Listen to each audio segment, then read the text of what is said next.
Hello and welcome. You have encountered the reading for 2019 for Taurus. For all those who somehow feel that they are connected with this star sign, which usually means that you have your sign in this, your sun in the sign, Moon, Mars, Venus, Mercury, and of course the rising sign, which is also called ascendant. You can check it all down there. There's a link in the description box where you can enter your date and time of birth and place of birth, and then you'll know how does your natal chart looks like, and you know which sides of the wheel are strongly settled in your natal chart, and then you know which horoscopes to look for. I always recommend to check not only your sun sign, but also definitely your ascendant sign, rising sign. And sometimes the moon is valuable, sometimes Mars, sometimes Venus. So check this out, mix it, use it in your own way, take what resonates and leave the rest. As you can see, the cards are already on the table because I was doing this reading in my native language first, and I have to say, it's quite complicated and mysterious.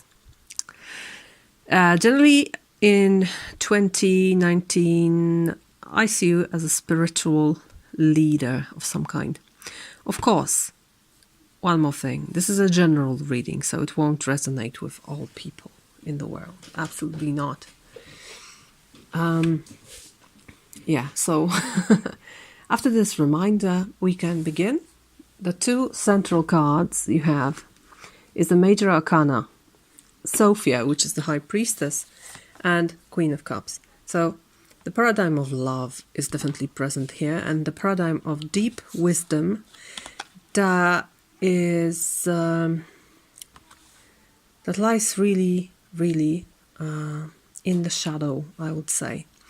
It's not something obvious. It's not something right off the bat, active and present. It's rather passive. These are both feminine figures, feminine archetypes.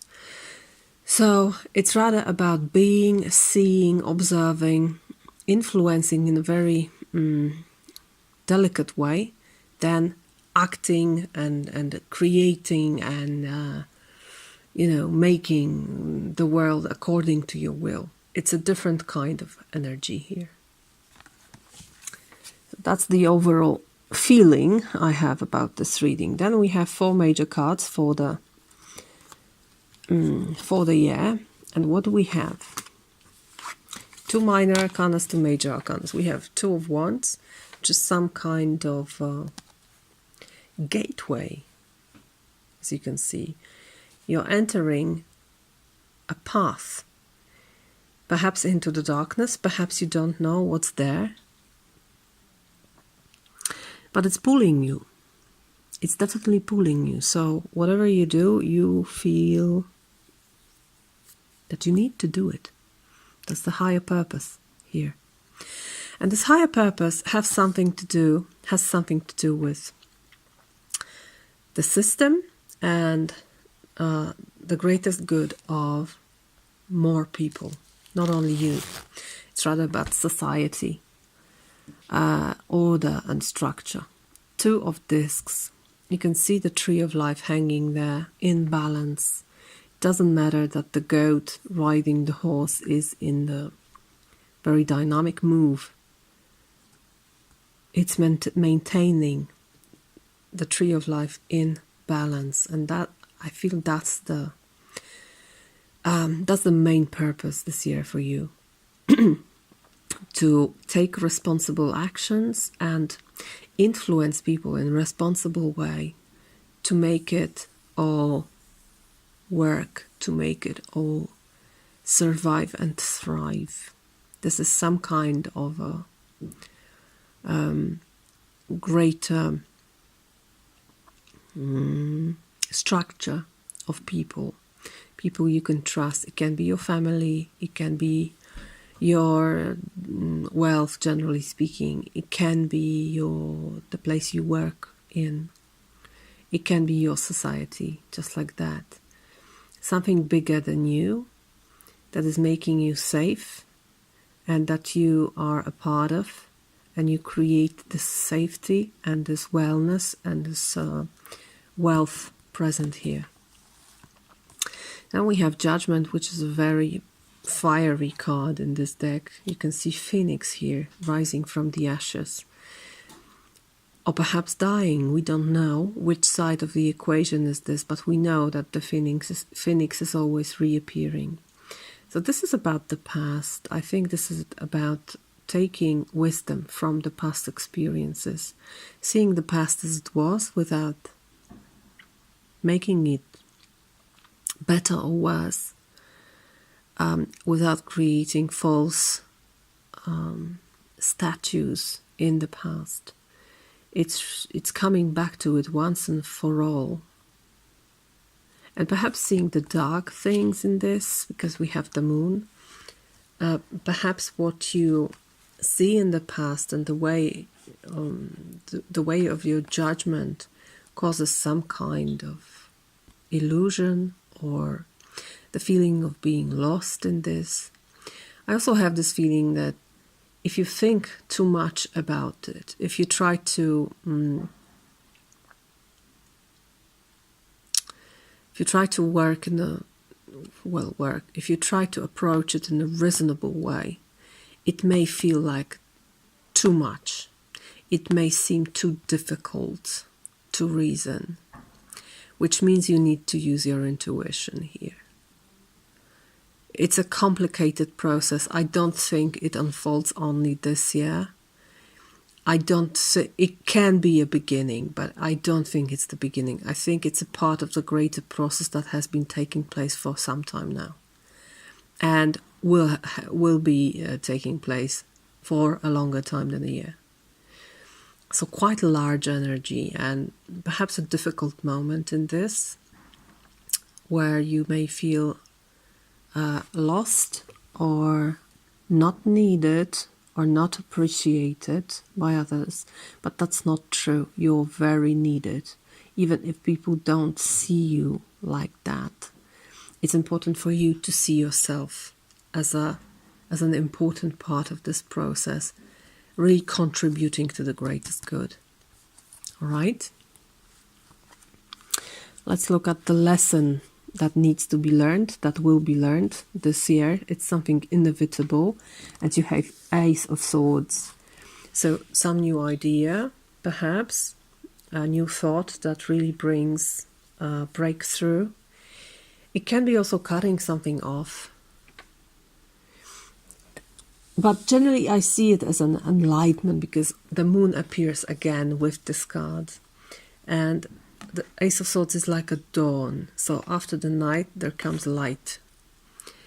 It's like cutting through all insecurities, doubts, second thoughts. Like you say, no more, I don't want it. And you may actually perceive it as a gift, because aces are always gifts from the universe. So you may not see the solution, and finally and suddenly it comes, it appears in your head, just like that, you know. So it's like given from above. It's not because you were thinking something thoroughly through. It's rather against reason. An idea against reason. An idea not very much connected with thinking.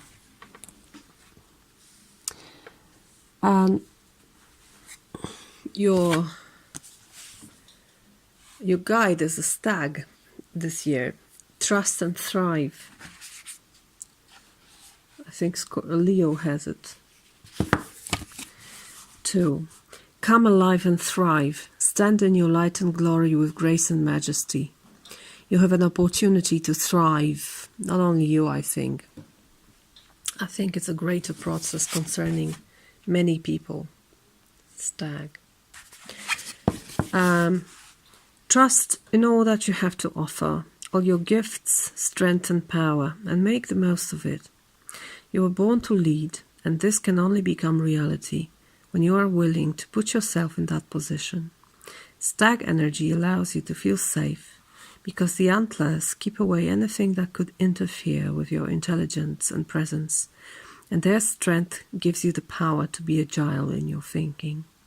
You are being encouraged to retain your dignity and be proud of who you are and all that you've accomplished. This in turn will give you even more power to thrive onwards and upwards.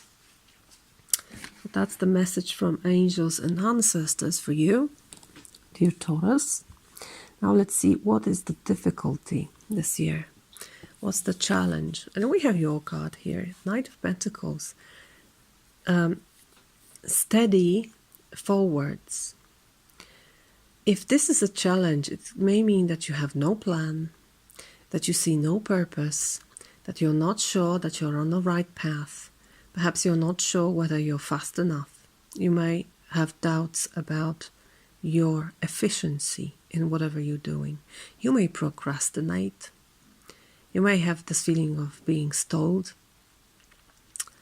and really not making progress. And the additional card here is the Sun. So I think it's saying to you that you don't need to see the rest of your journey.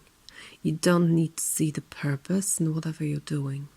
You don't need to know it all. You don't have to have everything prepared and neat. It's a more intuitive way of being than you are used to, you know? Knight of Pentacles. Let's see what is the medicine for this from Shamanic Healing Oracle. What's the answer to this unsettling energy that I'm not fast enough, I'm not prepared enough? It's new beginnings, number 2. Let me read it for you. Water, emotion, energy, all life-affirming and life-giving. Patience is the key. Once the deluge of emotions passes, you will see that left in its wake is a wondrous new day, a rainbow of possibilities. Do not get attached to the emotions that surround this situation. This will only attach your identification with the emotion itself, giving it more power and hindering the release, so that the door to your new beginning will not open. Sit in the emotion, cry, journal, talk it out with friend, and then let it go. Perform a ritual if you are called to one. Place your feelings on a bit of paper and let it go, whether through water or fire, both excellent transmuting elements. Be thankful for the experience of the situation and proclaim to Creator that you are ready for the newness that is about to come into your life. So just put your trust in the pace that is unfolding with the help of the universe. That's the best you can do. What is your strength? Another ace, Ace of Wands.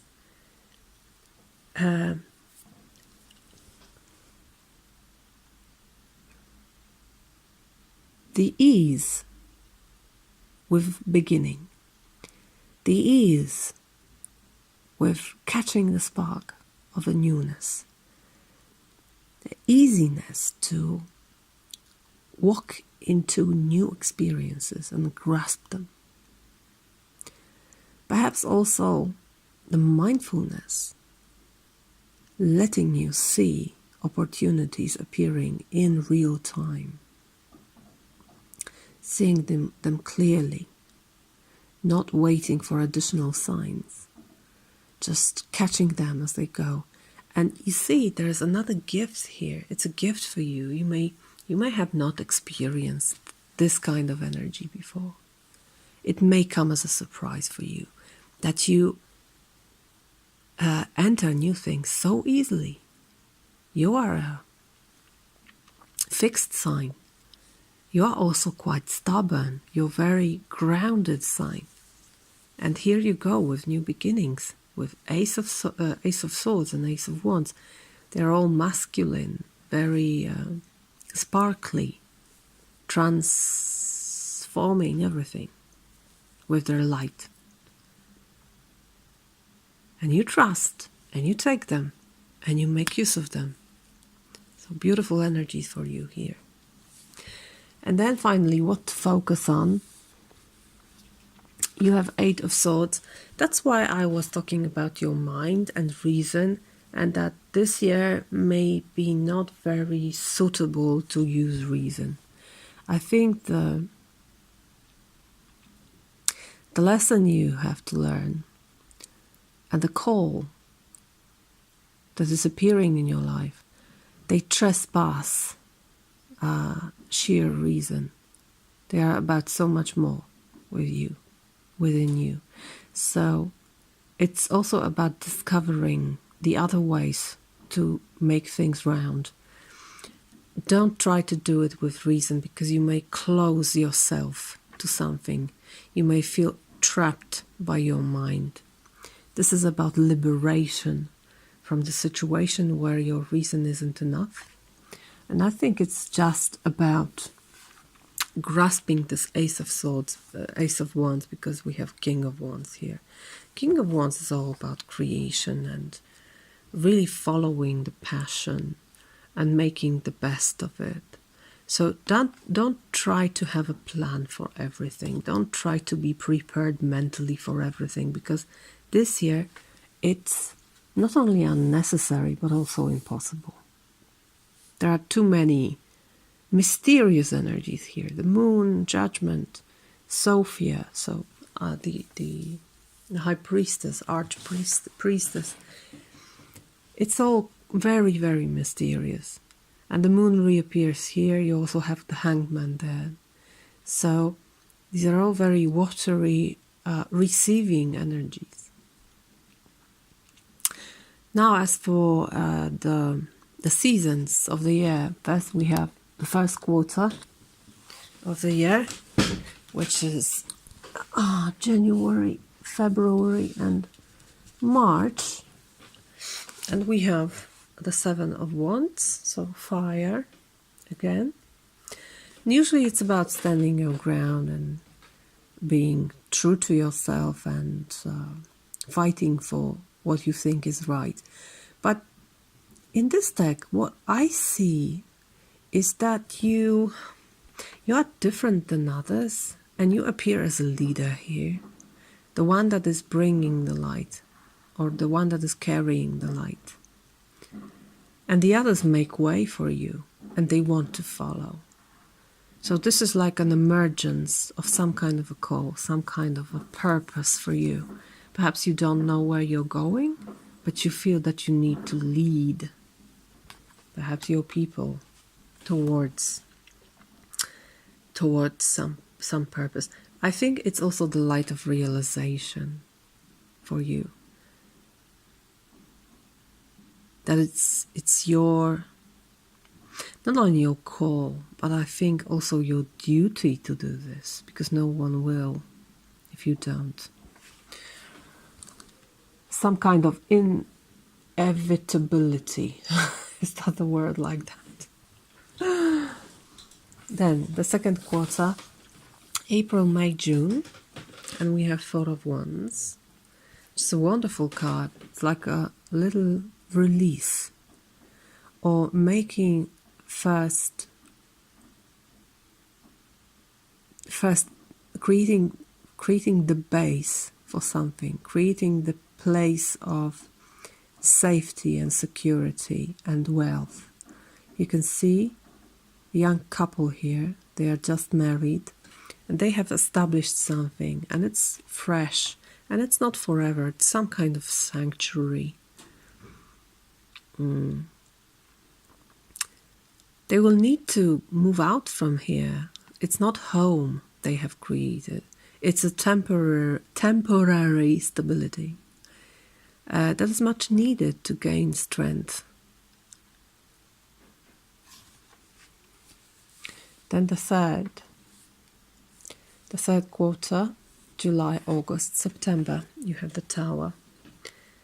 It's a very wise card. You can see there is a person here.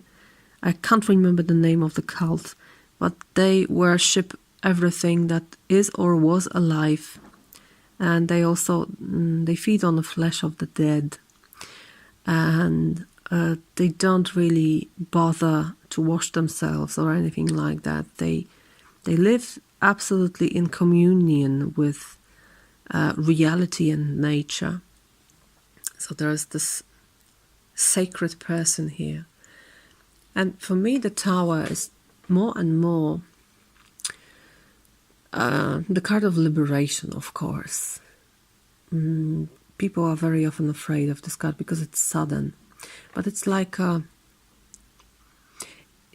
great hand of fate grasping us and pulling us suddenly to the right course. The Tower works like that. I believe it's always for our greatest good and to really fulfill us in the future, even if it seems like breaking and destroying everything that you have in life. It's not.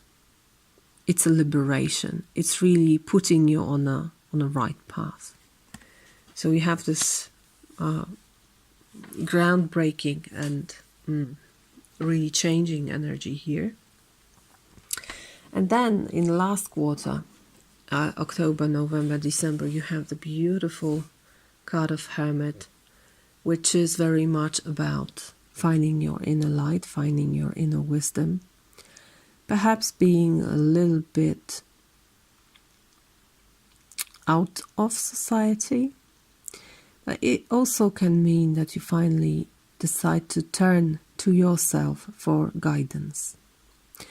You don't let others to tell you what's your truth. You are discovering your truth by yourself. So I think the social part that I was talking about the responsibility and being a leader, I think it appears in the first half of the year. And then you turn more inwards into yourself, but you may be even a better leader if you do this. Because when you know yourself, you know the others and you know how to lead them. Finally, we have 3 cards for relationships, emotions. I think it's mostly about emotions and spiritual growth, not really about relationships. I don't think it's a relationship reading for you. But of course, whatever is happening in life, it also influences what is going on in our emotional life. So you may change your perspective to relationships, all kinds of relationships. First, we have 5 of Stars, which is like 5 of Wands, and it's called diversity here, and I love it because it really resonates with what I was talking about before, as you being a leader and being responsible for many people. I think you may have this doubt about whether you can really recognize the needs of others. You may know very well your needs, but how about the needs of others? Am I wise enough and responsible enough to decide for others? Am I big enough to encompass all of their needs that sometimes may seem unnecessary, unwanted, and plain stupid for me? So I think what you're going to learn is that diversity is a beautiful thing, and you don't need to understand everything other people want or need. And it's not by the reason you're going to trespass it. It's by intuition and heart. That's why these 2 cards at the beginning are so important. Let your intuition guide you. The Moon, which is called illusion here. But you see, there's this beautiful starry night here, and something appearing from the waters like a silhouette of someone very beautiful. So there's not only the feeling of being lost and not seeing clearly. You may actually find a piece of solace in the night and in not seeing things clearly. If you let yourself be enchanted by it, I would highly recommend that you do. And generally what these cards are saying is be passive. Don't try to think everything through and work it out. Sometimes the best thing you can do is just hang. This is the Hangman, number 12. Sorry for the noises. It's New Year's Eve and they've already started to shoot, which is terrible because my dog is very, very afraid. He's really trembling. And my Christmas Eve, I'm going to spend it here in my house, in my home, with my dogs and my husband. And actually, I love the perspective of it. Very peaceful, I hope. So we have number 12, the Hangman, which is called the Turnaround in this deck. And the subtitle is Revolution. So I also had this feeling when I was doing this reading in my native language that sometimes you need to change many, many things in order for everything to stay the same. And that's the feeling I have here. That if you want to maintain some kind of order and wealth and well-being and abundance, many things can change. And they will. And you don't need to be the agent of it. You are still involved in the process. You're part of it. But you don't need to be the acting agent. You can just sit and wait. That's the feeling I have here. You don't need to be very active this year. Just observe and absorb. Absorb what's happening, absorb what's coming to you. Because this will bring you deep wisdom that you wouldn't even conceive, that you wouldn't even thought of, because I think it's something beyond reason happening here. That's why it's so important. Just let it in. Just let it in. Okay? All right, I think I talked about all the cards. So, once again, I wish you a wonderful year. And I hope I see you next reading. Bye-bye.